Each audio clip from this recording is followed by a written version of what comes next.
Hi, Joanne. Welcome to the podcast. Hi, really nice to be here. Thank I'm you. so happy to have you here and to have this talk with you today. And I would like to ask you if you have any daily practice or ritual or routine that you want to share with us that you think is beneficial for you. Yes, I really love this question, and I love that you ask everyone that comes on the show because in a way, it teaches us how can we self-regulate and resource and really ground. Um, and I don't actually have like one thing. I have a few different things, and it really depends on the given day and the space that I get. Because as a mother, sometimes my day starts with mom, and I literally run out of bed and I go to them because they might be afraid of the dark. But I've really learned to have this beautiful acceptance of where I am at, being a mother and being very sort of self-aware how sensitive we are when we wake up in the morning. And I've got a few things that I always come back to. So I've got my breath. So breath Mm. work for me is really important. And sometimes it's just being with the breath, not changing it in any way, but just fully allowing to feel the ebb and the flow of my breath, and then slowly exhaling and making it a little bit longer. So I love the breath, and whenever I'm stressed, I just come back to it, and I even make noise when I exhale, like I really let it out because we hold so much in our body. So the breath is sort of the saving grace in a way. And I'm a very creative person, so and I move a lot. So for me, I've got like self-touch, where I might wake up in the morning and just be with the body, the skin, like wake up the body. And I do it also to my kids before they go to bed. There is a lot of self-touch and soothing. And I've done it ever since I was little, as a grown-up, adult. And it's a really nice way of resourcing and just coming back to like this body. And then I have movement and music and yoga. So those intertwine. I have now found a really great flow state where I just play some music that makes me go in, and I can just like release sort of in the morning. I might even be unpacking the dishwasher, right?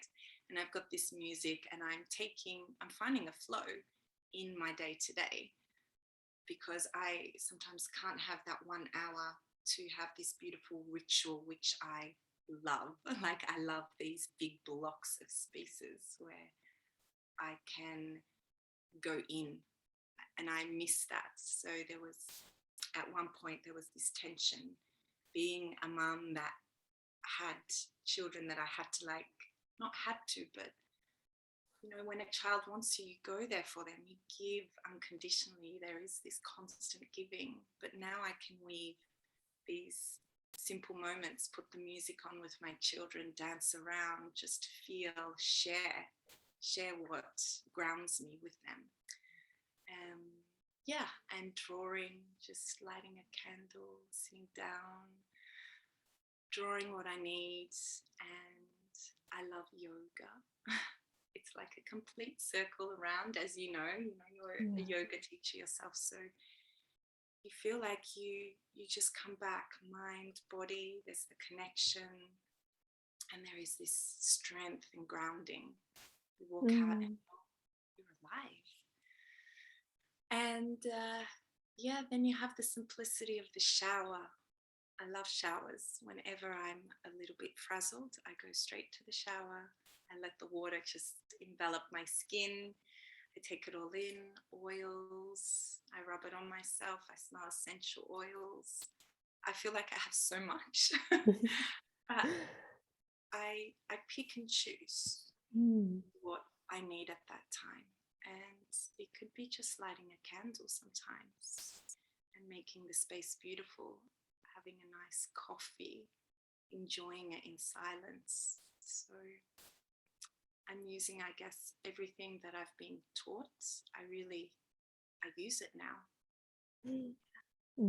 That's beautiful. And I like that it's not like a strict routine in any way, and that it can look different maybe from day to day and weekly, because it all depends on the time that we have and the energy that we can put into it. But just being aware and conscious that small things can also be like a daily practice and ritual. I think that's beautiful. And just, yeah, taking the shower can be ritualistic. And I think that that's something that we do take time for. So it really, I feel like taking a shower is like a reset in so many ways, right? It purifies, it heals. And I feel like if I do feel a little bit stressed, or the nervous system is like more on edge, that really helps to soothe it. It's like this soothing element. And also we feel our whole body in it, right? It like you said, it touches our whole body, so it somehow activates all the sensors in the body. We become much more grounded, right? So it's so true. Like, if I could wash my hair every day without it like being like this big, I think I would dive my whole head in. But it's true. I mean, you've got the smells happening as well, and Yeah. you've got the sensation of the heat, and then the touch, and then the drying. There is so much in a shower. I love showers. I could take like several showers a day. Yeah. Constantly be under the water. I feel the same. I really love it. And especially now when it's getting colder, to have that warm shower is really nice. For those that like to have a bath, that's also amazing to like calm down your body and mind and everything. So I really love that. Thank you so much for sharing. And I'm so happy to have you here. We met through a course that we did together with Betta, which was on the podcast last week. And then we met and had so much synchronicity in so many ways. And I want you to like maybe start to share who you are with the listeners and what you do, so people get to know you before we get into the specific topics. Yes. Okay. So you can probably hear I have an Australian accent. So my name is Joanne. I was born and raised in Australia, but at the moment I'm living in Sweden with my husband and my 2 children.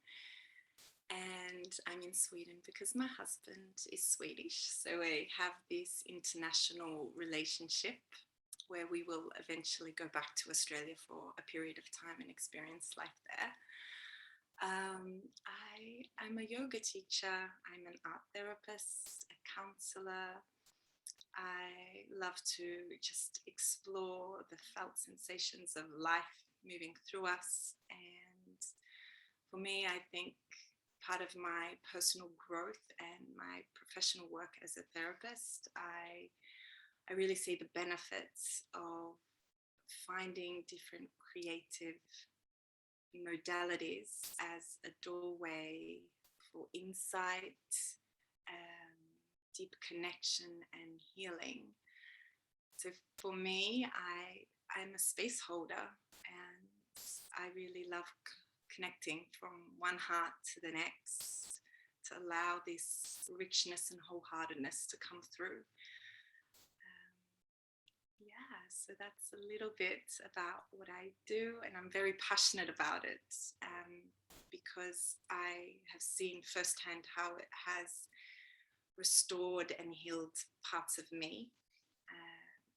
My experience of all this started when I was about 20. So that's 19 years of going through my own personal growth, exploring with different healing tools, and which gave me the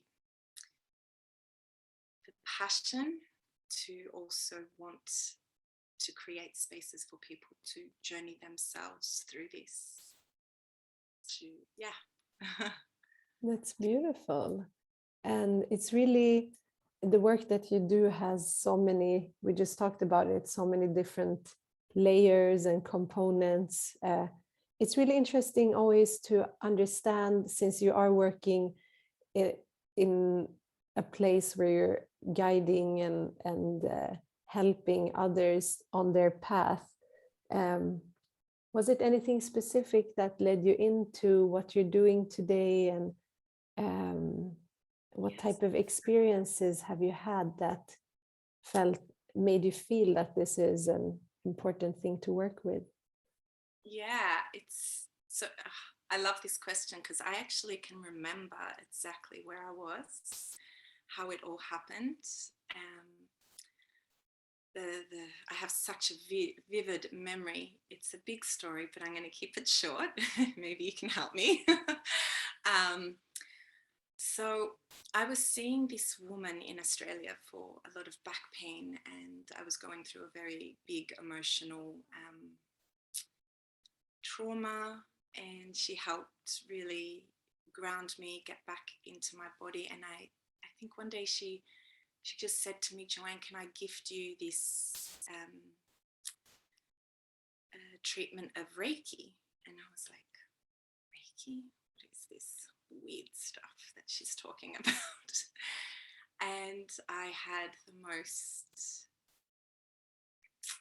I would just say, mind-blowing, heart-wrenching experience where I just completely let go of everything and just came home to my truth. And I realized then and there how much I needed to work on myself first and foremost.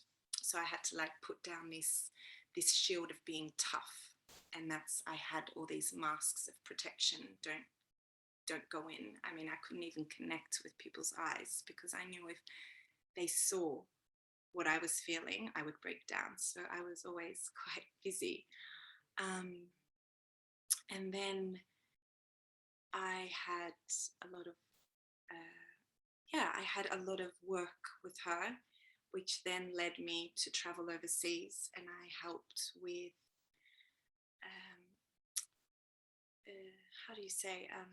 aid distribution with the tsunami. So from that, I went overseas. I did a lot of work with tsunami survivors, which then fell into working with children, to be seen, to be heard, to protect children. And that is when everything just made sense. I still remember that day writing on the board, every child deserves to be seen, heard, understood, letting the invisible to be seen. And I had a beautiful experience at the aid organization that I worked at. I came back to Australia and I said, I have the heart, I have the passion, I need skills. And I jumped into art therapy, and everything just flowed from there. I did a few years of art therapy. I learned everything. I then dove into working with people with addiction, drug and alcohol. And I was just, everything was just mind-blowing and heart-wrenching. And then I realized, okay, I need to work with children. I need to work with the younger ones and help them create a stronger sense of self. So my journey was like from working with deep traumas to children, back to the adults. And I finally landed in Sweden and had a big pause with my profession. Yeah, I dove into being a mother, a creative, very present mother, and then the wheel came full circle around, and I did a few courses with yoga, and then everything has come back together, mixing art therapy, movement therapy, yoga, all combining it, realizing there's so many ways of connecting to people and letting them feel and release and be free. So that's my story. Was that a long story? No, not at all. And it was so beautiful, because you really, like really early on, got the opportunity to work on your own healing, and then working in, like, from that place with helping others, and what an experience to work in a setting that you were in to help children and adults that are, I think that's like karma yoga is really important for all of us to practice, like selfless action, selfless work, and not doing things to gain something ourselves.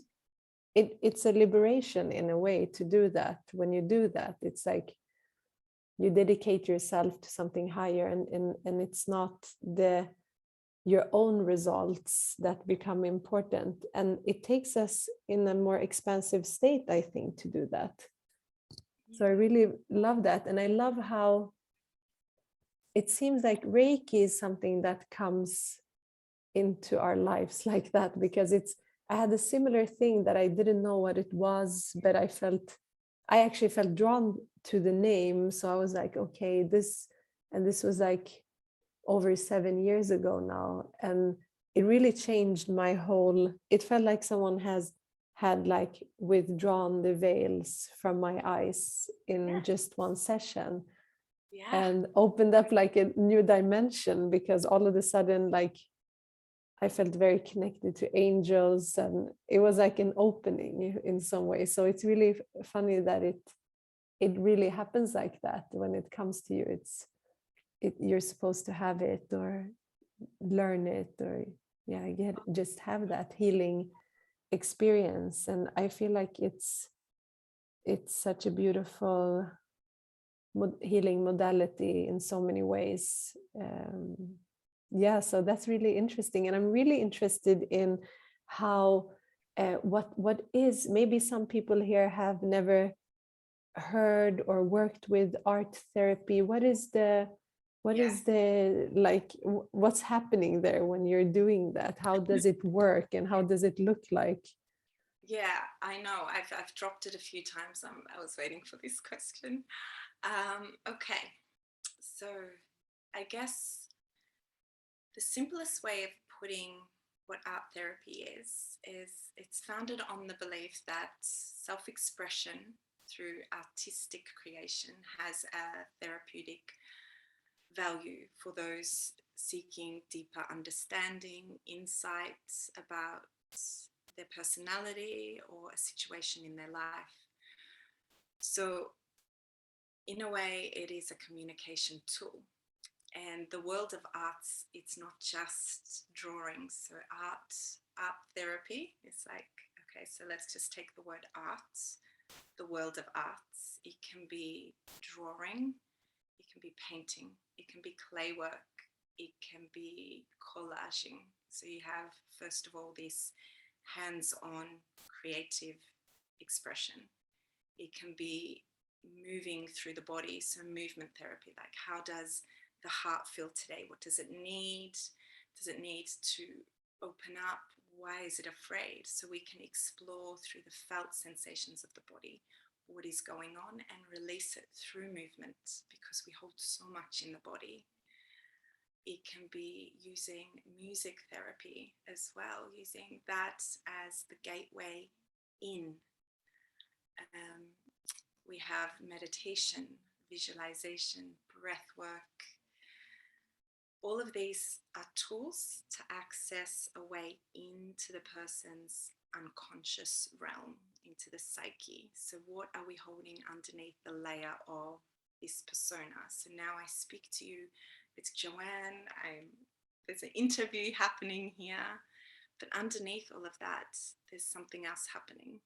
How can we go in without the words? And this is what drew me to art therapy. I was in Thailand working with children who couldn't speak English. So my way of in was through drawing. Through drawing, we created this relationship of understanding each other. So art therapy gives us this platform of going in without it being intrusive. It's like a doorway in, like another doorway in, without this imposition of, all right, let's talk about your anger. Let's talk about your sadness. That's like, oof, I don't know if I'm ready to go to this scary place. But if we create this safe, very safe, that's first and foremost, and supportive environment, and there is this relationship between the client and the therapist of safety, then the client can go in, they can close their eyes, they can access a part of themselves, they can let themselves draw, experiment, self-inquire, just find a gentle way in. And then after that release of expressing, you just sit back and you have this art in front of you, and you don't need to know how to draw. It's better if you don't know how to draw, actually, because it's the shapes and the feelings, the swirls, the colors. And we can talk about that, like, what is this? Talk more about that, okay? And we start to open it up, we dissect the drawing a little, and before you know it, they're talking about themselves through the drawing. So there is this relationship between paper and drawing, or body and voice. What are you feeling? I'm feeling this. How does it feel in the body? What sensations? I feel stuck. I can't move. Okay, what happens if we come off that area? What else do you see? So as a therapist, you want to help them shift perspective, bring in some light, bring in some awareness, some cognitive understanding of what's happening in their body. Yeah. That's so beautiful. And I love that it's like what you said, because I love the art journaling, and so I'm thinking that everyone is not, it takes time. Let's say if you have had an experience that was tough, or it can be very hurtful, or take time to speak it, right? And maybe it's really hard to express it at all in words or in a conversation. And I love that fact that what you said is like not going straight into something, and like letting it come out in a different way. And then like maybe gradually it's easier to also, like on the mental level, to speak and release it, because it's, or like just process it through the art, because it's like stimulating so much in our body and our soul to do that, no matter what, because it's like creating. Yeah. Isn't it like taking that energy which we're storing and transforming it to, and creating something new from that energy? It feels like that. It's like a transformation, right? Yes, definitely. And I think this is there's a lot of articles, and it's starting to be a lot more recognized, art therapy as a science, like through psychology, that it's the process of art making is where all the magic happens. It's not about the piece itself, but there is this transformation that's taking place. You can say transformation, a transition. Something is happening in this process which allows us to create new pathways of possibility. So we don't have to stay stuck in our story, stuck in the mind. We're creating new avenues, new pathways, which allow us to feel there is a quick shift, there is a movement, there's a release of the heaviness. So it can be really potent, it can be really soft, it can be very freeing for people to go to these places. And the one thing that is really important is you really don't need to know how to draw. And some people, drawing might not come at first, so you have to use the conversation, or maybe you just teach them to be mindful with their breath and finding safety in just being in their body. Because when you're in art therapy, you're not here. This is the backdrop. So as a therapist, it's my role, our role is to get you out of your head and into your body.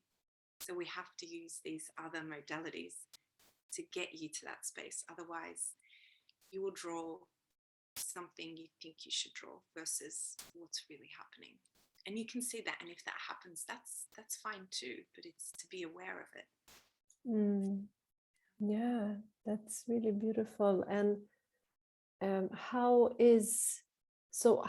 if someone does feel drawn to this, maybe it's something new, how would one start with this form of healing and therapy? Is it something that you start on your own, or is this only a guided process, or how would you describe that? You know, I'm gonna say it's definitely a guided process, unless you have a lot of tools already and resources, and you're quite self-aware. And maybe that sounds a little bit harsh, but I'm not meaning it in a harsh sense. If you are guided first, you start to learn how to create space for yourself. So part of the way I work is I want people to feel like that they can do this without me too. So there's guideposts. So after a while, it becomes natural. So for example, for me now, I can just close my eyes, light a candle, music, touch my body, go in, draw, I journal, I make sense. Like it just happens like this. And I think it's like training a muscle. So if we started working together, you start to find this ease and flow.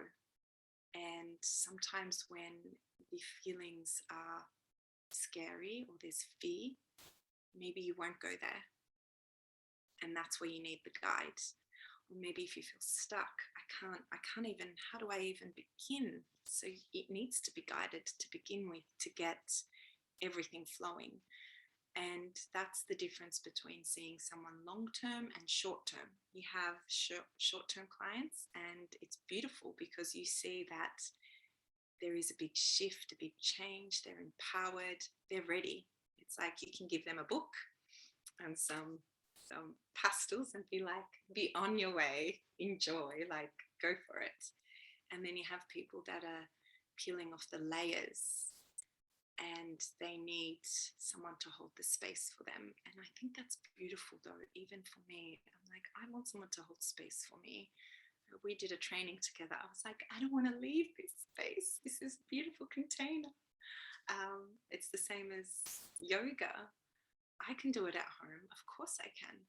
But when someone holds the space with this intention and love and acceptance, then you go deeper. Maybe you get something out of it because you're seeing there is this connection, one human heart to another. And I love the heart. I'm like, it's like you can say one soul, you can say one heart, two bodies, two people, however you want to see it.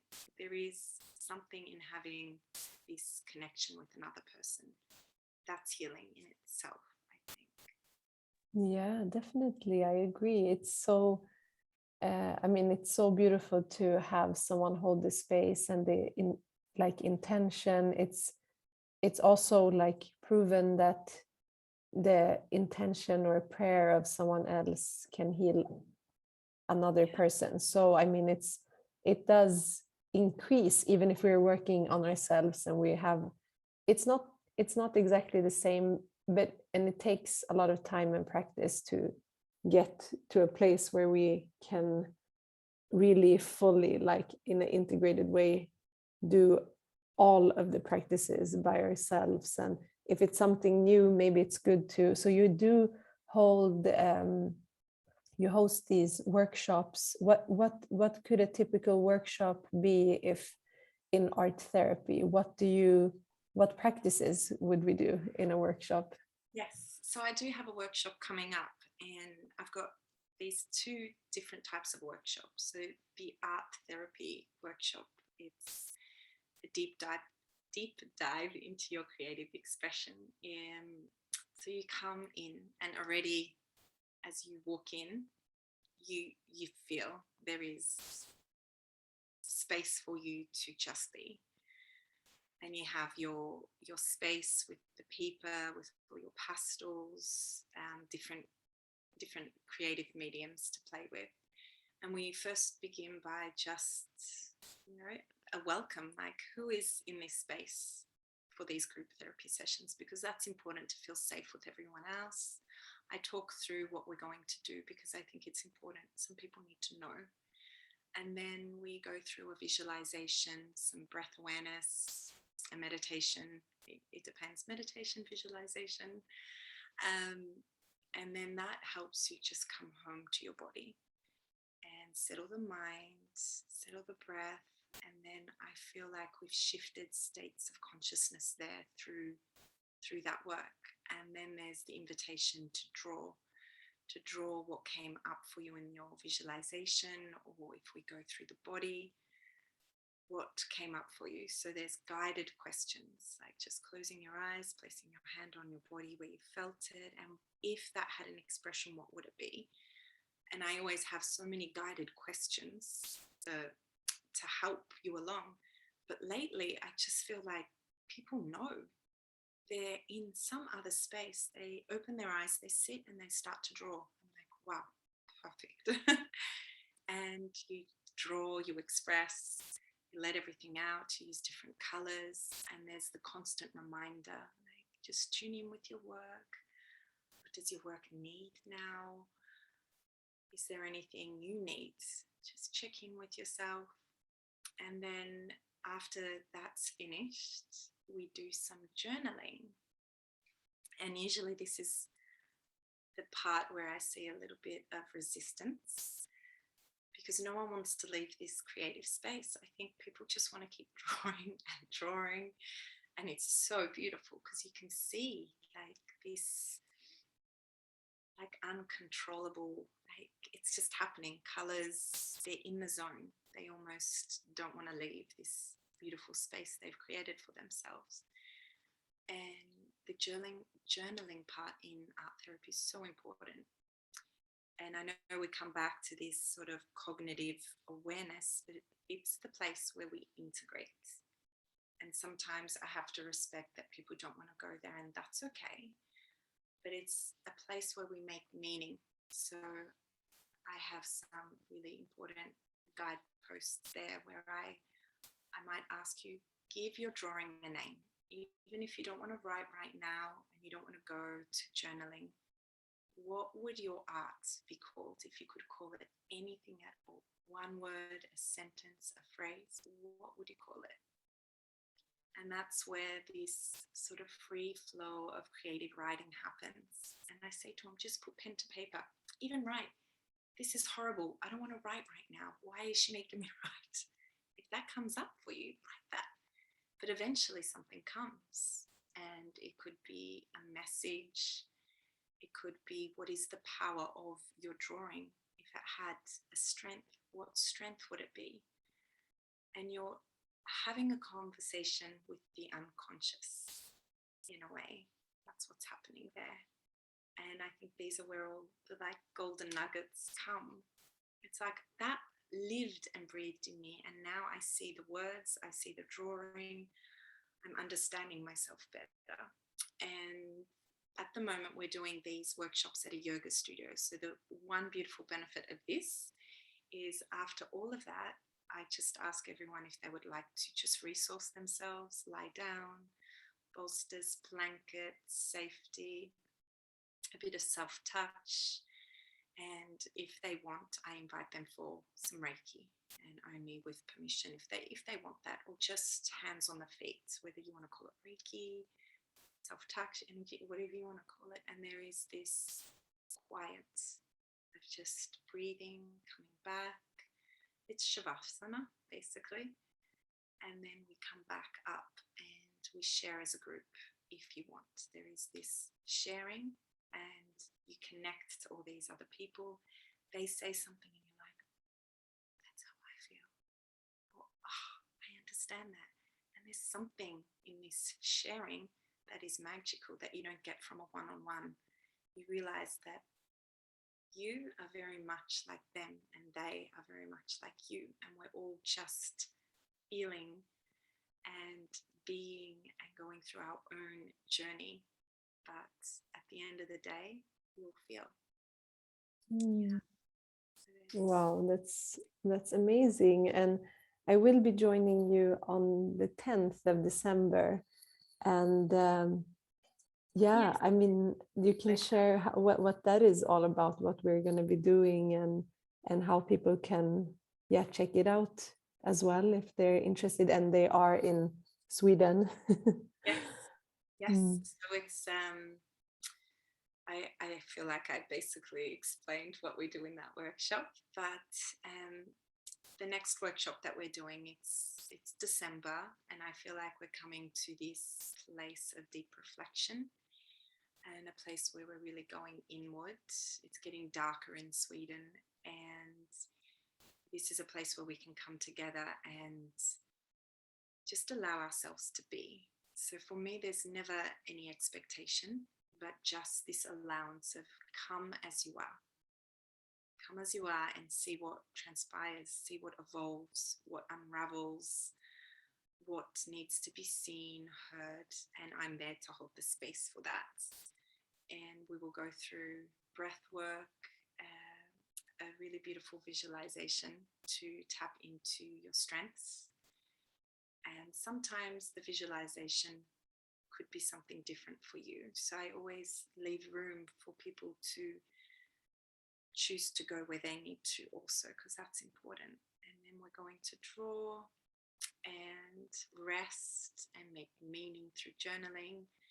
And the journaling and the drawing is a very fluid process.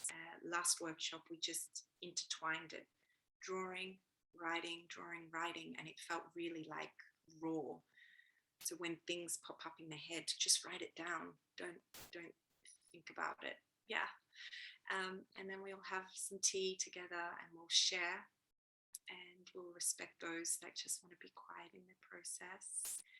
And yeah, just hopefully take a golden treasure away from that session.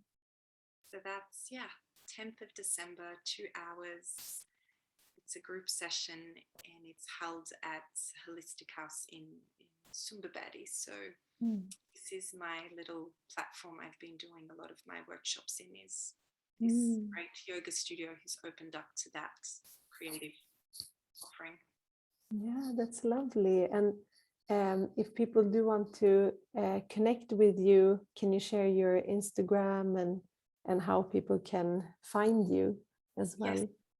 Yes, I think I'm going through a name change at the moment, but maybe you'll write this at the end. It's at Art Therapy Yogi with Joanne, and Instagram at the moment is my platform as my website's under construction. But I have a mini, it's called Milkshake, a mini website through my Instagram account, and there you'll get a sense, you'll get a feeling of the way I work and my offerings. So I have the art therapy group, and I have another one that I really love. It's called the Art of Creative Expression. And I had a competition last month, and you were one of the winners, actually.